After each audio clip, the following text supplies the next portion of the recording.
All right, let's take your callers. Barbara in New York on WOR. Go ahead, please. Michael, it won't make any difference if Obama wins or not because all the Republican candidates are the same. And you know, the only candidate, the deranged Ron Paul, is the only one who has spoken out against not only NDAA, but against SOPA, Stop Online Piracy Act. He spoke out against the Patriot Act years ago.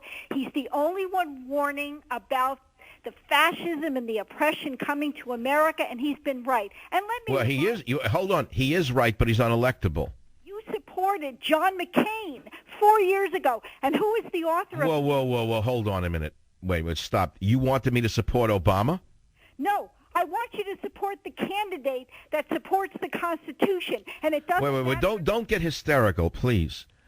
It's one thing to say the man has some good ideas and some crazy ideas. It's another thing to be a realist and ask yourself, could he beat Obama?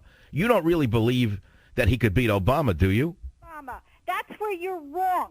You think nutcase Newt can beat Obama? You think that... No. When did I say... Wait, ma'am, stop. You're sounding... You sound like you're hysterical. You're sounding just like Ron Paul. Why are all the Ron Paul addicts so hysterical, I'd like to know? Because they care about this country and they're tired... You mean only you care about the country? I don't care about the country. You care more than I do. You don't. But let me just say this.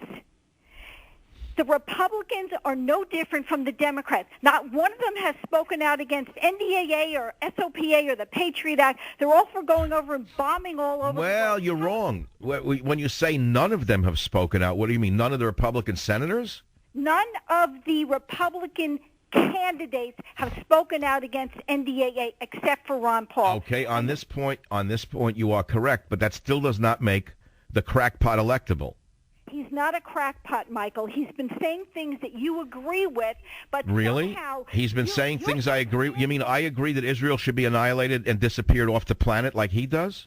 Say that, Michael, and you know, come on, you're smarter than most of the people who listen to your show. What do you mean? You want me to play the soundbite? I will be happy to play the soundbite of Ron Paul basically calling for Israel's non-existence. No, he's not. And he's the only one. Let me remind you, in 1980 or 81, when Israel bombed the nuclear power plant in Iran, you know, the only one who supported Israel was Ron Paul, because Ron Paul believes that Israel should take care of herself. She should have the right to defend herself without any kind of overseer by the United States. That's all well and good, but where's Israel supposed to get its arms from, since all of its weaponry is American? Hey, other than the domestically manufactured material, where's Israel supposed to get its munitions from? The bunker-busting bombs that it has come from the United States of America, so that's a moot point to say Israel should defend itself. Without weapons, it can't defend itself. It's got plenty of weapons, Michael, and you know it. It's got more weapons probably than we do by now, and they do a damn pretty good job of defending themselves. Remember the raid on Entebbe? They do very well. Entebbe was a long time ago. That's when they had real leadership in Israel, before the people with Saks Fifth Avenue charge accounts in New York took over the country.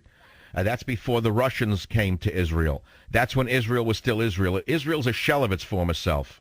And it's up to Israel to get its own leadership, like it's up to the United States to get its leadership that's authorized by the Constitution and restore I agree with you, but you're still not answering the fundamental question, Barbara, because I think you're blinded with passion, which in some ways is a good thing, but also you don't have the long vision. I'm trying to bring you up to a final debate between Ron Paul and Barack Obama. Now, forget the ideas. Do you understand that many elections are based upon looks rather than on substance? Michael, I don't care. I've been voting since 1972, and I voted for George McGovern because he was anti-war. So it's not like I'm naive, and I just was born So you're yesterday. confirming what I suspect, that most people who support Ron Paul are dyed-in-the-wool liberals. I'm not a liberal, Michael. Well, what would you say? What would you say McGovern was? I'm an American who believes... Well, now you're parsing words. Most supporters of Ron Paul are diehard liberals, only they confuse themselves into thinking that they're libertarians. Not true, Michael. And if you want to find... Are you by any chance a Unitarian religious-wise? No, I'm Jewish, Michael. I'm Jewish. No, the reason I ask is because many libertarians are simply liberals who are Unitarian, and they don't even understand that. I'm Jewish, and I'm a constitutionalist, and I believe in this country. Look, I respect your opinion. I respect your right to have an opinion on Ron Paul. He's unelectable, though, because I understand the American public probably as well, if not better than most. I'm telling you, you put this crackpot on the stage and Obama on the other side of the stage. It's a landslide for Obama. I disagree with you, Michael. All right, we can disagree as friends. My father's store had a little sign in it that said, "Don't go away, Mayor, just go away." That's the sign that hangs over the microphone here in the Savage Studio. It doesn't say, "Don't go away, Mayor, just go away." He had that little sign in his antique store. I used to love that sign. I'll be right back, right here on the Savage Nation, to talk about the Caucasian Caucus in Iowa.